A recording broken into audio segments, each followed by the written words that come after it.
So let's begin with a glimpse of your company's presence and offerings in India. So I represent Tiger Power. We are a Belgium-based technology firm, and we focus specifically on India and Sub-Saharan Africa with regards to mini-grid developments and the telecom sector, where we have developed two complementary and modular systems in order to create scalable and smart mini-grids in India and Sub-Saharan Africa. And what have been some of the recent developments at Tiger Power? We have recently achieved the proof of concept and the approval of our nodal agencies in Belgium with regards to the system. We are setting up our offices in Delhi now, and we have entered into a cooperation agreement with the National Institute of Solar Energy in order to deploy our system in Gurgaon at their premises during the course of 2017 in order to have them validated within Indian climatological conditions. So I think that's the most important and most recent evolution. Okay, and can you tell us a bit about recent technology advancements in your sector? I think there's a lot of things happening on the storage side. Prices are coming down, efficiencies are going up. I think this is just the first glimpse of whatever is yet to come. I think we'll see massive price reductions as capacity grow, and I think that will really be a game changer for the renewable energy sector in countries like India.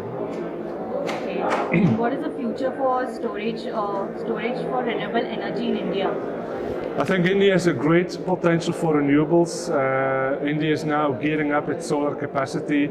India is already one of the forerunners and has one of the largest installed capacities on wind. The problem with renewables is that power is produced at times where you don't need the power, so storage is there the only solution in order to exploit the full potential of renewables in the Indian context. I think if India really wants to position itself as a manufacturing base, made in India, I think reliable power will be very important. I think storage and renewables can be a significant role there. And what are your growth plans for the Indian market? What are the milestones you wish to achieve by end of this fiscal?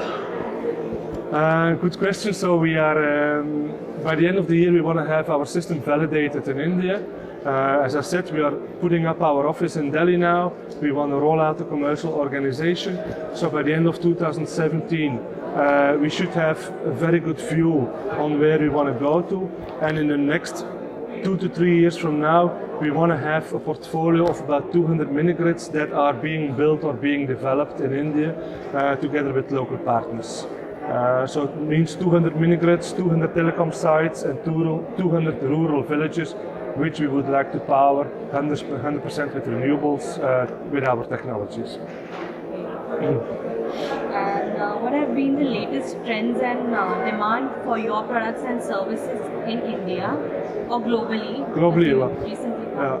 So we recently came to India. I lived myself in India for 3 years, so I'm not new, but the company is new.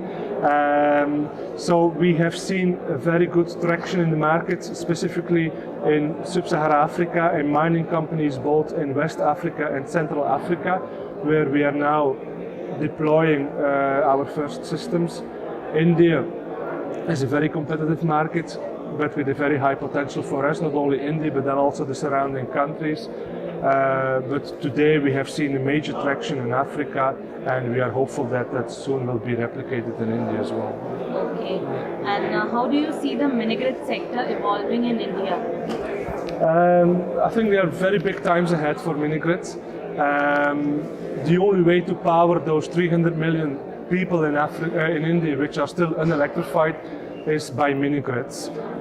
It is not affordable, not feasible. It will take too much time in order to power those people through conventional means and overhead power lines. So there's really a consensus in the market, but also by the government, that mini-grids are the way forward to power those villages. So 300 million people is really a lot. So there's a huge potential for mini-grids in India. And anything else you would like to add for our readers?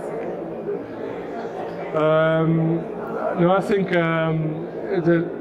what solar has been in the last, from 2009 till 2015, I think storage will be from 2017 till 2020, 2022. So there's really, it's a very exciting period where there's a lot of things happening, a lot of new technologies being developed, a lot of new things being tried, different business models, different approaches. There's a lot of funds and finance available for that kind of project. So I think it is just a very challenging time and a very challenging industry to be in. Okay.